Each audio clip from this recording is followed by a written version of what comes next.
Hi, hey, hello, and welcome to this very sore throat episode of a Colts podcast. I'm Brandon, and I sound like shit, and I'm joined by your co-host and my best friend, Andrew Moore. How are you, kind sir? I'm doing good, man. I'm excited. I'm ready for the Colts to get past the Tennessee loss, and it's a Thursday night football matchup at Lucas Oil Stadium. The Colts' only primetime game at home this year, but it's a game the Colts absolutely need to win. I know the Jets just came off of a big win against the Bengals, but the Colts need to step up, and usually these are the games that the Colts step up against teams that aren't as good as the upper elite of each conference. But I'm excited. How you doing, man? I'm doing fine. All the talking at work is getting to me, I think. Just all the green tea in the world couldn't save me right now, I don't think, but I'm fine. I'm good. I'm ready for tomorrow night. I'm ready to have a little cleansing of this past weekend's loss, I hope. Real quick, don't forget, go follow us at A Colts Podcast on Instagram, Twitter, and Facebook. A Colts Podcast. Pretty simple. Tell your friends. Hey, man, where do you get your Colts news? Well, I listen to A Colts Podcast. Yeah, Andrew, so first home game in a while for prime time, that is. Over, 4 years, 3 years now it's been? Something ridiculous like that. Been a while. There hasn't been a home primetime game since I got season tickets, and this is my third season. So it's been some time. And the Colts open as a minus 590 favorite against the Jets, plus 410. Spreads 10.5. Over under set at 46. I don't know what to expect out of the Jets. Exactly. And what I'm concerned about is they beat two of the best teams in the AFC. I mean, the Bengals, unbelievably, were ranked number one in the AFC as of last week. And their backup quarterback came in and beat them. They beat the Tennessee Titans, which we have failed to do twice. So as Wentz season says here, I think the Jets are better than their record. I think he's right. I don't know how much better, or, it's just the team that everybody takes lightly and forgets, that they are still an NFL team. I don't think after that big win against the Bengals last week and coming off a loss that the Colts are going to do any taking the Jets lightly, but I'm not even going to say must win even anymore the rest of the season because it just doesn't matter anymore. They're all must wins pretty much. Yeah, I mean, we just can't lose any more games realistically, and we are going to lose more games this year. So we need other teams to lose more than we need to win right now, I feel like. But what's your initial feeling on the Jets and their recent success against a pretty good football team? The Jets are a tough team to really analyze and really kind of predict what they're going to do. Just because, I mean, they have their two wins on the year are against very good teams. They beat Tennessee and they beat Cincinnati last week. Right. But then you have where sometimes they go out there and they lay an absolute egg. I mean, they gave up 54 points to Mac Jones and the New England Patriots. So it's like, which version of the Jets are you going to get? Are you going to get the Mike White? Are you going to get famous Jameis? Or are you going to get Jameis needs glasses? There we go. It's pretty much the same thing as that. R.I.P. to Jameis, torn ACL. Dude, that was nasty. We talked about this already, but my goodness, carry on. Anyways, yeah, but it just kind of depends what Jets team you're going to get. Are you going to get the team that can play against the top teams, or are you going to get the team that lays an absolute egg? And the way the Colts ended last week, I mean, I know they're pissed off. Darius Leonard, I think it was yesterday or maybe even today, said that he's still a little stung about it. So I know, he's ready to go out and have a big game. And we're going to talk about each individual asset and how they can respond. But I think that the Jets, if they're wanting to carry over what they did on Sunday against the Bengals, it's going to be tough because this Colts team is going to be ready to play. Before we get into our first topic, Andrew, I have this should be something we talk about every week, honestly. What's your biggest concern? What's your biggest concern in regards to this game in general? My biggest concern is probably I want to see how Carson Wentz responds and basically how his where he's at mentally with all this. Yeah. If he goes out in the first quarter and starts playing how he did in the fourth quarter, I think we have legitimate legitimate cause for concern there, because we've seen Carson Wentz have some iffy plays here and there, but it seemed like that entire quarter against the Tennessee Titans, it was just bad decision making. He looked like he was panicked, flustered in the pocket, and I want to see him get past that. I don't want to see that linger into the first quarter of this game. I think that's something that I'm really going to be watching for, at least early in the game. And if he can get past that, I think the Colts will be fine everywhere else. But I think that's what just the unknown of how Carson Wentz is going to respond on Thursday night. And mine, I would say, is that Jets offense, because there's only one game of tape on them. So I'm really concerned about how they might mix it up this week. So I'll keep it short because it was just a quick question. And of course, you took us into our first topic. Will Carson Wentz bounce back, Andrew? The Jets are 27th against the pass. I believe their defensive line is a little better than that. So we obviously always have to worry about Carson getting sacked, Carson fumbling, or, just trying to run away and doing something absolutely hideously stupid with the football. I think mentally, I think he does. I think he's the kind of guy that, oh man, I guess this kind of is off character for him. I guess what I'm about to say doesn't make sense, but I do think he's able, just with the environment he's in now compared to when he was with the Eagles, I don't think it's as negative of an environment. So I believe he's going to be able to bounce back mentally and play wise. Yeah. I mean, this feels like a game he should dominate. It really should. And I think, we've been really caught up in what happened against Tennessee the last few days, but in the 4 games leading up to Tennessee, Carson Wentz was he was playing very good football. He was averaging 250 yards, 2 touchdowns. I think he was averaging a quarterback rating of 119. So he was playing damn good football. I think that's what the Colts really need to get back to. And again, and I don't want to lead us into our next topic, but quite yet, but it's all about how the Colts offense is going to manage that balance between the running game and the passing game. We cannot have Carson Wentz throwing it 51 times again.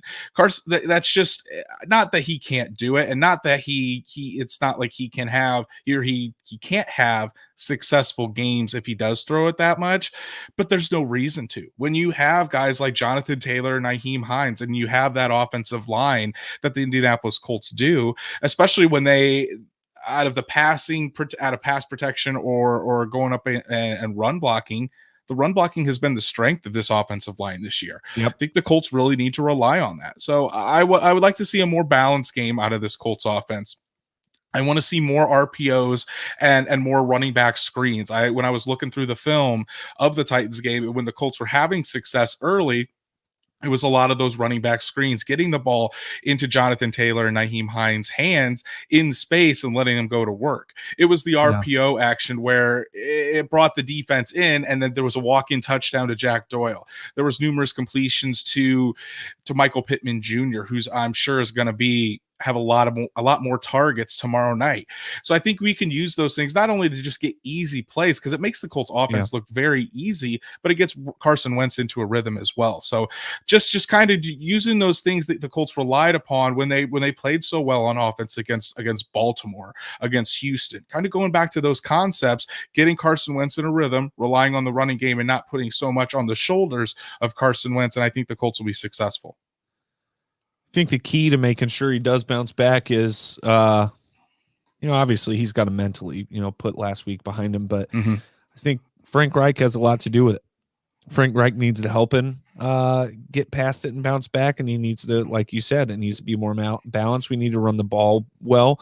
We need to play ahead of the chains. We can't have penalties. We need to be disciplined because, he's going to feel a lot less pressure on 3rd and 2 than he's going to feel on 3rd and 10 or 3rd and 15. And realistically, we're not great at converting those ones unless we're just throwing it down. We play action, toss it on down to Michael Pittman Jr. So, I would say that we'll bounce back overall. Bounce back. Yeah, I think there is a good chance, and I'm excited to see it. I really want to see Carson Wentz kind of settle down in the game. I don't. The thing that I really just don't want to see is those turnover worthy plays. I don't want to see the stupid when you're about to go down for a sack, try to shovel pass it. I don't Yeah. want to see when you're trying to switch hands and throw it with your left hand. I want to see smart football out of Carson Wentz tomorrow night. Yeah, one season says Reich did say one season says a lot, and at this point, sorry, pal, I can't throw them all up, right? But Reich did say on a short week like this, he already goes back to plays that worked in other games. He said keep it simple, and I would hope that involves running the ball more too. That would just make sense to go in, in line with that. But that's a great point. I remember Frank Reich saying that, and that's definitely true. Yeah, I think so too. And I mean, it kind of goes into our next point is we need to see more touches from Jonathan Taylor. I was looking up for my keys to watch piece that's coming out tomorrow morning. I was kind of looking up just the correlation between the wins and the losses between when Jonathan Taylor is very involved and gets a lot of touches or a lot of carries versus when he doesn't. So when Jonathan Taylor gets 18 or more carries in a game, the Colts are 5-1 in those games. When he has 17 or less, the Colts are 9-8. It's a Yeah, pretty big difference. And I think it's safe to say, I would assume you'd agree with me. Jonathan Taylor is the Colts' best offensive weapon right now, and I yeah, don't think there's any it's not argument even that can be close. made. I mean, Michael Pittman is ascending. There's always T.Y. Hilton there, but Jonathan Taylor is the guy. He's the Yep. best offensive player on the Colts. You need to get the ball in his hands and make a concerted effort to get the ball in his hands more. Frank Reich said this I don't week. care if it's just handing it off. I don't care if it's tosses. I don't care if it's throws. And honestly, it could be fewer screens to be completely honest, but just find a way. It doesn't matter. Players like LaDainian Tomlinson, Christian McCaffrey, Darren Sproul. I mean, you could these backs that have been so good, you just find a way to get them the ball and give them a little space. That's just what you do. And Frank needs to focus on that. Carson Wentz is not the best player on this team. Not even close. None of the receivers are the best player on this team. Okay, you got to get the ball in your playmaker's hand, and that's number 28. Right, and I'm not talking about 30 to 35 No. carries a game either. I don't believe me. I do not want the Colts to run Jonathan Taylor into the ground, what the Titans are doing to Derrick Henry. But I think on average, the Colts should at least get him 20 carries and a few catches a game. Make the defense is already zoning in on Jonathan Taylor, and he's still beating him. So if you make him a more prevalent part of that offense, then they're thinking, okay, our sole focus What's he needs averaging? to be 4 yards a carry. I think he's averaging up close to 4.5 yards a carry. Because so after contact, even when there's 4 guys on him, he pushes it 4 yards. Right.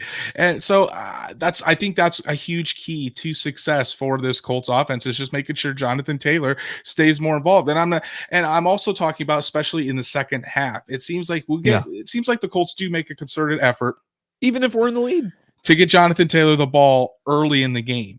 But at the end of the game last week in fourth quarter and overtime, Jonathan Taylor had one run. He had one touch of the football. That's unacceptable. I don't care if you are down. Jonathan Taylor, he should still be used in the passing game. And again, I'm not saying about force feeding him the ball. I don't want him to get it 30 times a game, but I think he should still be priority number one in this offense because he just does so many things well and so many good things happen when the ball is in JT's hands. I honestly feel like sometimes Frank is just such a good guy and like it's like he's like, no, we got to make sure everybody touches the ball this week, guys. We really want to make sure everybody gets their turn. We don't need turns. I mean, isn't that ridiculous? I just can't, like, that just popped in my head, but like I could see him feeling that way internally and that resulting in shitty game plans. So I was listening to another Colts podcast this week, and they made an interesting point. They said that with Frank Reich, he's such an intellectual person. Sometimes, and thinking about it, this does make sense. About this. Sometimes he overthinks things, and he overthinks himself. Like along the goal line, you're thinking, oh, they're not going to be expecting this. Let's throw a tight end screen down there. He overthinks things, and sometimes it blows up in his face. Which then in the post game presser, he goes, "I've been coaching football too long to make such a stupid decision. That's a Yeah. terrible call. You never He make knew it. that call down here. He knew Well, it. if you never make that call, there's a reason for it. Yep. He knew it. He knew it was wrong. He just got in his own head. He overthought it. He overthought it. And look what happened. So hey, it's been a long day of talking for me as well. So I think Frank Reich just kind of needs to stick to his guns. He knows his players. He knows what works for them. Don't overthink it. Sometimes football is simple, and I think Frank Reich needs to kind of keep that in mind sometimes when he is stressing or trying to overthink on a play in a crucial situation. Oh, and by the way, I did look it up. Jonathan Taylor, not 4 yards a carry. He's averaging 5.4 yards a carry this season. Egregious. It's fantastic, man. The dude's next level. With the Derrick Henry injury, I fully expect Jonathan Taylor to lead the league in rushing this year. I would say like last draft class, last year's, not this one. Last year's draft class is right up there with one of Chris Ballard's best. I mean 28. I've noticed something. It seems like the even number years, Chris Ballard has elite draft classes. 2018 with Nelson, Leonard, and Smith. Then 2020 with Pittman, Taylor, and Blackman. Yeah. And then 2017 wasn't the greatest. I mean, you got Grover Stewart and Marlon Mack. 2019 definitely wasn't the greatest. I mean, Rock Ya-Sin, Kari Willis, maybe. And then this year we'll see how Kwity Paye Rodgers last year too. Yeah, Isaiah Rodgers not too bad either. And we'll see how Kwity Paye and Dio Odangbo work out. But yeah, it's kind of weird how the even years Chris Ballard has elite classes. Buddy, you forgot a very important one from last year. Mike no. Strawn. Oh no, he wasn't a draft pick. He was a rookie free agent, Mr. Hot Rod himself. Absolutely. All right, moving along here. Are we good on offense? I mean, what is there to talk about? If we do not, I think we covered pretty much everything on offense. Besides, we know Michael Pittman Jr. is going to have another big game because go ahead and bet on him to score a touchdown. Yeah, absolutely. I did try to do something different for Bad Beats with Brandon this week because last week I had a good little bet and it involved touchdown. But like the sports book I've got all my money in right now that's not DraftKings is very limited on some of the game props and stuff. So I'm a little pissed off. But all right, Mike White took the league by storm. There's no quarterback controversy in New York. Okay, guys. People think legitimately that might be true. He's got as many wins as Zach Wilson. Hey, but by the way, is the same amount of games. Zach Wilson started out 1-0. The thing is, does Zach Wilson have his jersey in the Hall of Fame like Mike White? I don't think he does. People forget that. What jersey what are you talking about? They took his jersey from last game and it's in the Hall of Fame now because he was the first player in their first start to have like over 400 yards and 3 touchdowns or something. But he's got memorabilia in the Hall of Fame and Zach Wilson doesn't. He had the most passing yards in the league too. Yeah, absolutely wild. But I don't expect that to happen again this week for Mike White. Even though the Colts pass defense, not good, egregious, not great, not good. I don't think he's going to have that amount of success like he did a week ago. He's got some tape on him now. Again, this Colts defense is going to be a little bit different. They've seen what coverages do work against Mike White. They see what coverages he had success against last week against the Bengals, and I think that's going to play into the Colts defense's hands. And I'll give you this. I don't know a damn thing about the defensive coordinator for the Bengals. I know that's a good defense typically.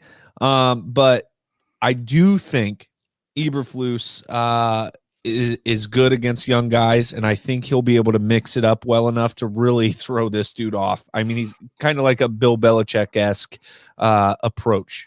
That's the thing, too. It seems like with Matt Eberflus and this Colts defense, they dominate against quarterbacks that aren't in the upper elite. But then when they face good quarterbacks, the good quarterbacks are the ones that give them a lot of trouble. So when you're playing against a Jacoby Brissett or a Davis Mills, you're going to have success. But when you're going up against a Lamar Jackson or a Ryan Tannehill, that's when the Colts defense doesn't seem to hold up. So Mike White, I would say he's probably closer to Davis Mills and Jacoby Brissett than he is Yeah. Lamar Jackson and Ryan Tannehill. So the Colts are going to give him different looks. They're going to definitely disguise some things, and they're going to test his patience. They're going to see if Mike White can dink and dunk it down the field and really test his patience, because this Colts defense is going to be waiting for that opportunity to jump on a turnover the second that he is reckless with the football. Yeah, and as one season says here, they had a lot of dump offs that went for a lot of yards after catch, which, that dink and dunk game, we're a bend don't break kind of team, but if we play too, if we give a little too much space, that can eat us up a little bit. I think you're going to see I think you're going to see quite a few drives in and a field goal for the Jets. I don't think we're going to let them get in the end zone very often, especially with Corey Davis isn't going to play. Obviously Zach Wilson isn't playing. So and they're, which we're going to talk about here in a second, the Jets offensive line is a little bit banged up. Mekhi Becton is out. George Fant, who's been filling in for Mekhi Becton at left tackle, he's dealing with an ankle injury and is questionable. So when you have those guys out, it's going to be tough to really convert in the red zone, and that's typically where the Colts I'm not going to say are their best, because they certainly aren't. But before you get to that point, usually the Colts can come through and get a stop. Yeah. So let's talk about that. Banged up offensive line. Our pass rush has not been great. What do you want to see out of this defensive line? 2 sacks, 3 sacks, tackles, tackles for loss on runs. What do we need to see? I don't know if I want to put a number on the sacks that I want to see, but I just want to see a lot more pressure. I don't want to see Mike White sitting back there in the pocket with all day to throw and being able to pick apart this defense or go wherever he wants to with the football. I want to see a DeForest Buckner and Grover Stewart pushing it up the middle so he doesn't have room to step up in the pocket. I want to see Kwity Paye, and as my article this afternoon stated, I think this is a potential for a breakout game for Kwity Paye, because if he's going up against the Jets' third string left tackle, there is no reason that a first round pick in the NFL draft can't have success against a third string tackle in the NFL. There's just no excuse for it. Kwity Paye now is 3 games. He's had 3 games under his belt since coming back from the hamstring injury. He feels good. He didn't have his best game by any means last week. I think he only recorded 1 tackle, and I really didn't see him pressure Ryan Tannehill too much going up against Taylor Lewan. But if you're going to have that matchup that Kwity Paye has of going up against their third string left tackle, or even if it is George Fant, while George Fant is playing well, George Fant isn't a starting caliber tackle in this league. He's best as a swing tackle. Yeah. So I think it's time. I think it's time for Kwity Paye to have his breakout game and really show why the Colts were so excited about him, and show why they are investing so much into him to be the future at that pass rush position. I wouldn't mind a sack or 2 from him tomorrow night. I wouldn't mind a sack from Odangbo, my guy Odangbo. That'd be dope. I think Odangbo is going to get plenty of snaps because Tyquan Lewis is not out there. I mean, tore his ACL, he's done for the year. So you're going to see more snaps from guys like Kamoko Toure and Dayo Odangbo. Maybe we'll see a Ben Banogu sighting, as rare as they may be. But I do agree with you that I think the more that Odangbo gets his legs underneath him, and with the loss of Tyquan Lewis, we're going to see his role probably come together, and probably he'll have a more prominent role quicker than we thought. I'm really bummed out that this game's tomorrow night. Why is that? Because I really wanted to go see Eternals, and now I might not get to go till Saturday. What would you rather see, Eternals or a Colts game? Honest to God, Eternals, because if we lose to the Jets, I'm going to quit this podcast. All right. X Factor, Andrew, you've already alluded to it. Go ahead. My X Factor is Kwity Paye. It's like I said, it's time for the breakout game for Kwity Paye. Everything is lining up perfectly for Paye to have a big game. And I think if Paye and this Colts defense, specifically the defensive line, can get pressure on Mike White, because usually young, inexperienced quarterbacks do not do well with pressure. That's going to be the key for this Colts team, is to really get pressure on Mike White. Do not allow him to get into a rhythm, and do not allow him to have easy passes down the field. Really get under his skin, really create that pressure, and I think it's going to be a cakewalk for the Colts if that happens. He's in the thumbnail, Forrest Buckner, and not just him. Darius Leonard, and not just him as a player, but his leadership. I think after that last week game, I think he needs to rally the troops, and I think the defense as a whole needs to play really well. And I think he's going to be the key to making that happen, through his play and through his leadership. So, Darius Leonard. Prediction, I'll go first. Colts by 1 million. There we go. If I have to stay up, I want to go to bed before the third quarter's over. Okay. That's what I want, because I'm tired all the time. I never get to go to sleep. So I'd like to go to bed before the end of the third quarter. I think I'll be able to do so. I think the Colts are going to handle the Jets. I think it's going to be like 34-17. You're going on the higher side. I'm going with the Colts as well. I'll be there, so I definitely won't be able to go to bed. I'll probably get home around 2 to 2:30. So that's going to be a late night for me. But taking my brother Adam to his first game, and I think the Colts are going to do it. I think the Colts really they know what's at stake. They know they can't lose these games. I think the Colts will get some pressure on Mike White, and I think that Jonathan Taylor, they're going to make a statement that Jonathan Taylor is the best player on this Colts team. So I'm going to go 27-13. The Colts get the dub. Okay. 27-13 is fine too. And they cover. They cover too. They cover in mine as well. Is it over hitting in mine? Let's see. What's the over 40? 46, what I say? 46. You said 34-17. You said, yeah, they do. So the over would hit yours. Under would hit in mine. All right. Oh, shoot. Making the dogs bark. Classic. And now mine's dark. Oh, God. Look what you did. Other Colts news. Injuries. Andrew, my goodness. I love this list. It's a pretty good looking list. So there's only 4 players on the Colts injury report this week. Colts really didn't do any practice this week. It was pretty much all walkthroughs because it was a short week. The Colts played a long game on Sunday. So they're going to take it easy. So the guys that will be out tomorrow night is T.Y. Hilton with a concussion and Kari Willis with a calf injury. Both guys won't be suiting up. Quentin Nelson had a toe injury this week where he was limited Monday, didn't participate Tuesday, and then would have been limited today. So he will be questionable. And then Bo Pete Keys, he had a hamstring and he came back. He should be good to go. So my guess is Quentin Nelson does play, so it looks like the Colts will just be without T.Y. Hilton and Kari Willis tomorrow night. Al-Qadim Muhammad.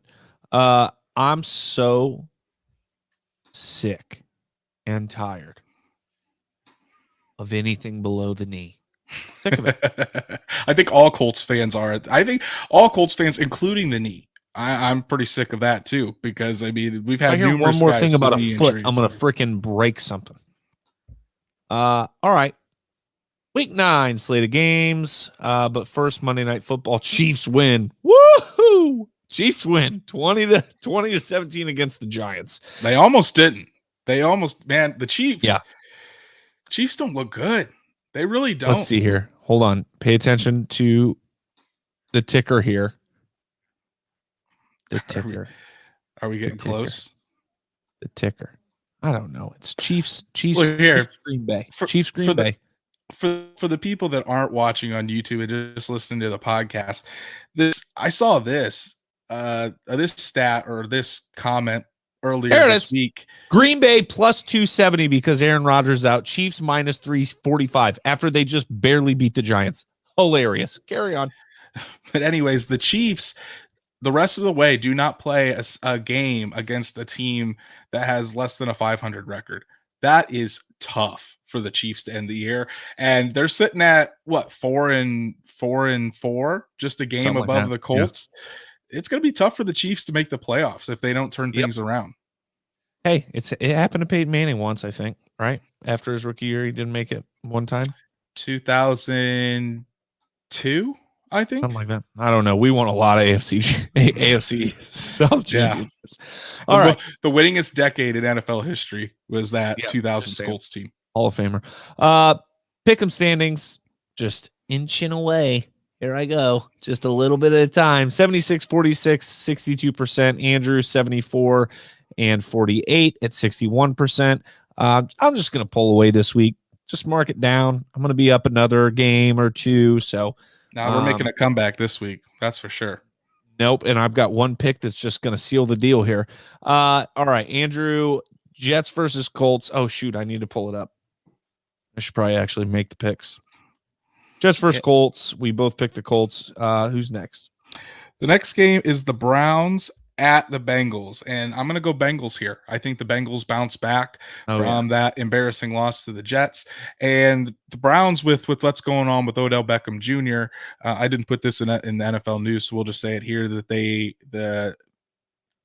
the situation in Cleveland is that Odell Beckham Jr. was told today to basically go home and that he's not a part of the team anymore. And it was completely unexpected. So his representatives and the front office are working on either trying to release him or trying to work out something. But it doesn't look like Odell Beckham Jr. will be playing for the Browns anymore. Wow. Odell Beckham, future Colt. I'm going to go Bengals. I'm going to go Bengals as well. At home, bounce back. Yeah, seems like a Bengals win to me. Broncos at Cowboys. Cowboys. Yeah, Dak's a full go. Dak will be back. And if not, they've got future Hall of Famer Cooper Rush that can lead them to victory. So either way, the Cowboys are all set. Yeah, they've got Carson Wentz's stunt double. Texans at Dolphins. I think the Dolphins, the team themselves, and Tua Tagovailoa is just going to destroy the Houston Texans, just as a, hey, we don't need your damn Deshaun Watson touching our women in Miami. He can keep that shit over there in Houston. So Dolphins. Allegedly. It's all alleged. He hasn't been convicted of anything. That doesn't mean that's not what the Dolphins are saying. Well, yeah, you're not wrong. I think the Dolphins win as well. I think it's going to be a very, very ugly game, but I think the Dolphins will win. Falcons at Saints, Andrew. No Jameis. I don't know if Taysom Hill's, but I don't even remember what's wrong with Taysom Hill. So Mr. Trevor Siemian against the Falcons. You backing the Falcons again? I am not backing the Falcons because I would rather take Taysom Hill, because Taysom Hill does look like will return this week. I would rather take Taysom Hill than I would the Falcons and just lose another game to you. And honestly, it's probably because of all these Falcons losses that I am behind you in the standings. So I'm off on the Falcons. Oh, maybe that was last year for sure. I'm going Saints as well. Raiders at Giants. Raiders. The line is really close. Here it is, minus 139 to plus 114 for the Giants. I think this is a very obvious Raiders game. The Raiders have a lot going on, which we'll talk about here at the end. I do not care. Story, but the Giants are just very, very injured. They're very, very injured. So I'm going with the Raiders as well. Patriots at Panthers. I am out on the Panthers officially. Patriots look a lot better than I thought they would. Sam Darnold's going to see some ghosts. He probably will see some ghosts. And Mac Jones looks pretty good. So if he plays, I'm going Patriots. Bills at Jags. Man, the Bills have a very easy schedule, it seems. It seems like every week they just play a garbage team until they play the Titans and then they lose. So I'm going Bills, but I want to see the Bills actually play some good teams. Yeah, I'm on the Bills. Bet on Josh Allen for 4+ touchdowns if you can. Yeah. Vikings at Ravens. Yeah, pretty simple. Ravens. The Vikings couldn't beat the Dallas Cowboys with a backup quarterback last week, so I'm going Ravens all the way. I think if the Chargers were coming off a win against and then playing the Eagles, I'd be a little more worried. But coming off of a loss, I don't and after such a huge Eagles win, I don't think the Chargers slip up in this one. I'm going Chargers. I'm going Chargers as well. We're kind of rolling with each other today because the Eagles did look good, but it was against the Detroit Lions, and I think even though the Chargers started out hot, they came back down to earth. I think this is just a game that Justin Herbert wills them to win. Packers at Chiefs. Andrew. What do you got to make me pick first? I'm going with the Chiefs. I really am because I don't think Jordan Love, even though the Packers defense is so bad, or not the Packers, but the Chiefs defense is so bad, I don't think Jordan Love is going to be able to will them to victory. So I would rather trust Patrick Mahomes than I do Jordan Love. Hey, I'm not trusting Jordan Love. I'm trusting that Packers defense, baby. Packers are going to go into Kansas City, get the W, Arrowhead this, yeah, they're gonna get the win. I think Jordan Love gets it. I think the Chiefs stink. They did get a nice little addition in Ingram, Melvin Ingram for the defensive line, but if he plays this week, I don't think it'll be much. Yeah, Packers. Cardinals at 49ers. The line for this game is too close. It is too close. Cardinals, easily. Yeah, Cardinals are an AJ Green turnaround from being 8-0, and the 49ers are just abysmal at quarterback. So that damn Xbox controller powered down. Batteries died. It wasn't like have you seen that one video where Greg Jennings breaks his leg in Madden and still runs down the field and gets the touchdown? AJ Green did not put the team on his back. He let the team down. So Darren Sharp, hottest safeties in all the league. Such a great video. Cardinals all the way. Might be the greatest Madden video of all time. Wait, it is. It is the greatest Madden. Where's my mouse? There we go. All right. Yeah, Cardinals. Oh God, that's not it. I thought we were at the end. Titans, Rams. Yeah, I think the Titans get a loss here. I'm going in the Rams. That's not just me hoping they lose because of the Colts, but I think it's gonna. Well, I do think they'll be fine with the loss of Derrick Henry. I think it's going to take maybe a game or two to get used to it. And it's not like Adrian Peterson's going to come out and light the world on fire after being off for wouldn't it be cool? So many weeks. I mean, light the world on fire, but hey, still take that L. I'm going with the Rams. And I'm also Rams. Bears at Steelers. I think the Steelers are better than the Bears. So I'm going Steelers. I do too. And I just think that defense and that line and that pass rush of the Pittsburgh Steelers is really going to get after Justin Fields, and it's going to be a tough time for the rookie quarterback. So I'm going Steelers as well. What's your score for the Bears Steelers game? 10-20. I'm doing 14-20. How about for the Titans Rams? 17-37. Ooh, that's a big boy. I'm going 21-30 the Rams. All right. Who's going to score the most points? Bills. I put Arizona. I think Arizona is just going to light it up. Who's going to score the least amount of points? Jacksonville. There we go. Yeah, pretty much. I feel so bad for Trevor Lawrence. Right now, Jamar Chase is the lead for rookie offensive player of the year. Easily, Jamar Chase. Time. All right, news around the league. This might be our shortest show in history. Trade deadline, Steelers edge Melvin Ingram to the Chiefs, as mentioned before, for a 6th-round pick. That was really the only big trade, so we don't really need to talk about the other trades. It was very quiet. Oh, we forgot to tell you guys about the trades the Colts made. And that's 0. The list. There was some guy on Twitter claiming to be a Dolphins insider. Mikey Sandy said that the Colts and the Dolphins were trading for Devontae Parker.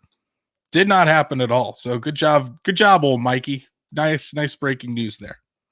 Packers released Jalen Smith. Bring him home. What do we got to do, Jalen? Come home.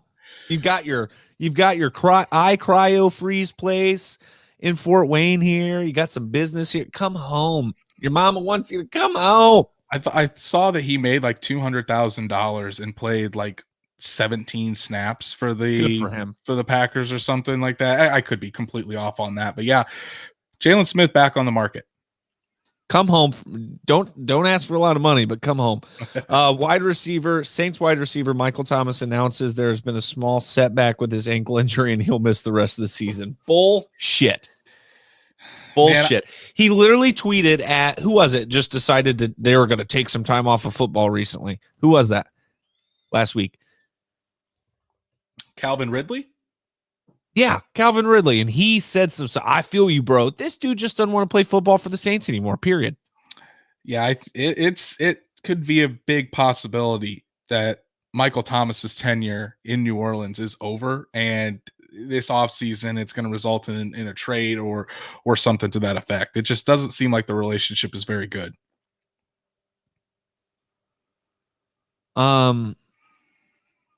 This is way worse than what John Gruden did, if you ask me. This is a very sad note to end the show on. Las Vegas Metropolitan. Well, we're not. We got some fun coming. Well, yeah. Las Vegas Metropolitan Police confirm Raiders wide receiver Henry Ruggs was the driver of a Corvette that crashed into another vehicle, resulting in a death. Ruggs remained on the scene and showed signs of impairment. He'll be charged with a DUI, resulting in death. Also, the death of a dog, by the way, killed a woman and her dog. I think I saw somebody who's going like 150 mile an hour. So the investigation so far is that him and his girlfriend were in his Corvette, and around 2 seconds before the accident happened, he was driving at 156 miles per hour. They said at a time of impact, he was probably going around 127 miles per hour. His blood alcohol content, his BAC was 0.16, which is double the legal limit in Nevada.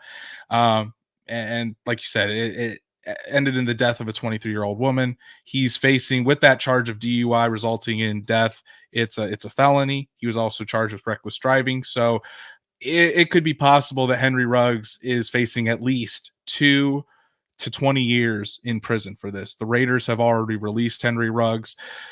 Very, very sad situation, no matter how you look at it. I mean, not only it's especially the death of somebody in such a tragic accident, and then when you look to the football side of things, which really isn't that important, but Henry Ruggs had so much talent, and I think he was on his way to becoming one of the good young wide receivers in this league, and now his career is pretty much over.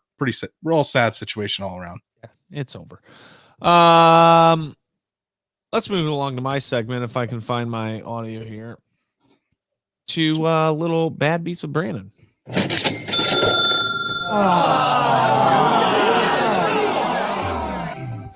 Alrighty. So I was going to try to do like Joe Burrow, 2 touchdowns or more. Josh Allen, 2 touchdowns or more. Jonathan Taylor, touchdown. Tom Brady, 2 touchdowns or more. And somebody else 2 touchdowns or more. I can't remember. Who was the other one last week? Matt Stafford. And that made me some money last week, so I was going to hit that. Unavailable on the site I'm currently stuck with. But we do have a never gonna win parlay. 12 picks this week at plus 21,211. $5 will win you $1,000, $1,065.57. We got Chargers minus 124. We got Jonathan Taylor touchdown minus 225. New England Patriots minus 186. Green Bay Packers plus 270. That's right, I bet on it. Dallas Cowboys minus 480. Arizona Cardinals minus 1 at minus 110. Yeah, ridiculous spread. 1 point. Miami Dolphins minus 305. Buffalo Bills minus 1,115.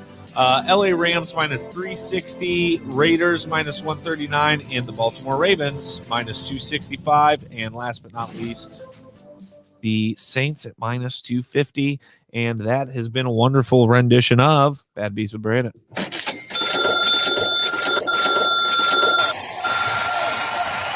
Little good juju here.